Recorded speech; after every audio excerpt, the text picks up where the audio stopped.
The fact that this attack happened at all, that Hamas was able to plan for 6 different modes of transport and launch attacks in 40 different locations, that should have never happened.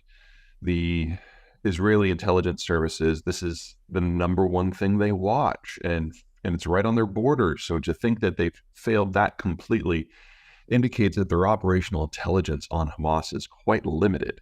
And that means when it comes to going after the perpetrators, the only way for them to get the information they need is to go into Gaza and go in hard. And that means house to house fighting through a zone with 2.5 million, 2.3 million people over a territory that's about twice the size of the District of Columbia.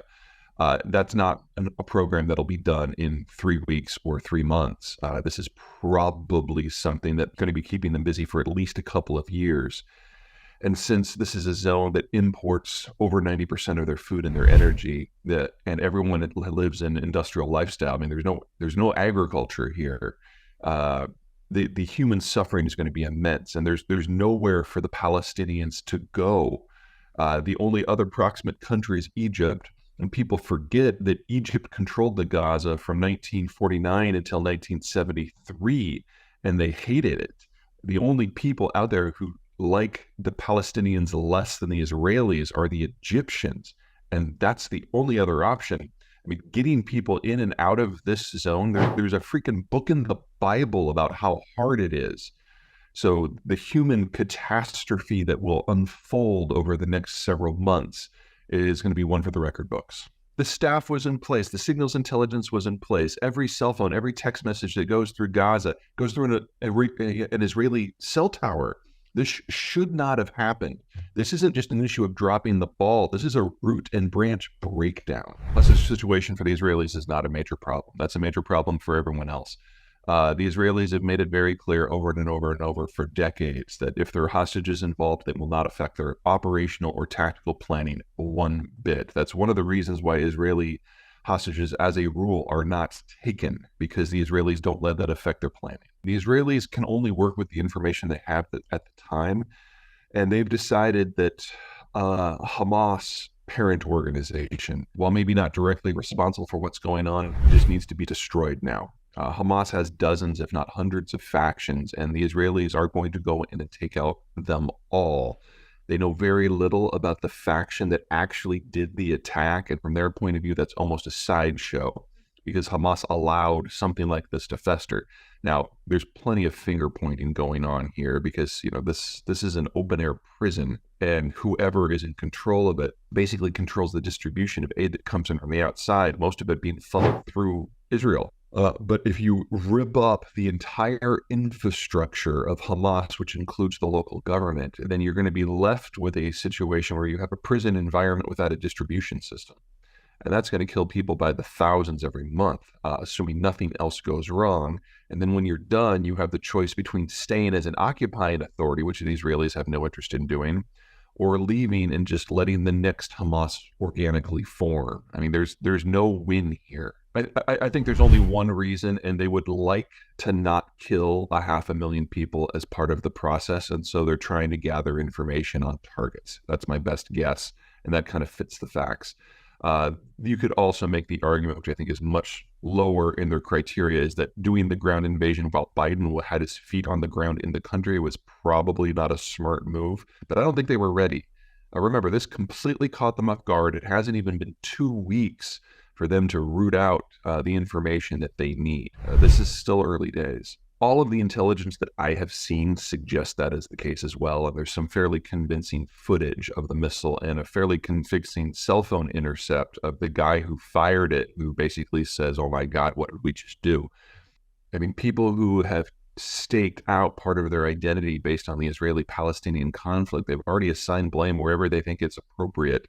And that's not going to change the facts on the ground for the Israelis. The Palestinians are going to resist because this is all they have. And the Israelis have to move because they can't let something like this happen again.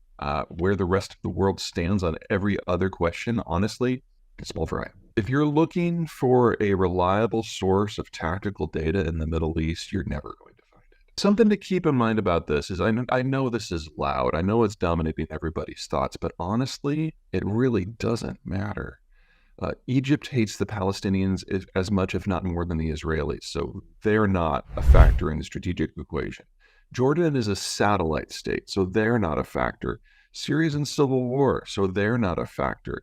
You've got Hezbollah running around in Lebanon, but they're part of the government and they don't have an army. So they're, aside from cooking off some rockets, they are not a factor. Iran has the possibility, theoretically, of launching some long-range missiles, which without guidance at Israel. But honestly, that doesn't change the strategic picture in Gaza at all. One of the things that the markets discovered in the aftermath of the 9/11 assault is that Palestine and Israel really don't matter to any market whatsoever unless another country decides to make it matter. So back in 1973, the Saudis made it matter and they created OPEC. But OPEC stopped being a factor in the Israeli issues as far back as 1988. And we haven't had a single move from Saudi Arabia since then. It's been decades. And if you remember that the conversation between Riyadh and Jerusalem as little as 3 weeks ago was how to manage normalization. The question here is whether or not what's going on in Gaza is going to derail that process or not. But no one in Saudi is talking about going back to the 70s when they actually put money on the line to affect this issue on a broader scale. So there is no market, there is no commodity in the world that starts in, ends in, or transits Israel and Palestine. This is a teapot. It's a loud one. It's horrific, but it doesn't have a market impact. One of the things I think we're going to see over the next couple of months is the Europeans are going to do their damnedest to destroy social media as a method for propagating misinformation. And here in the United States, we might learn something from that process. They've basically already given cease and desist letters to everybody. They already have the law in place. And we're looking at it perhaps in as soon as a few days, 6% of their global revenue is being levied as a fine. This is going to get interesting, I don't think for the reasons you're indicating at the moment. Jimmy Carter brokered the original peace deal between the most powerful of the Arab states, Egypt and Israel, back in the 70s.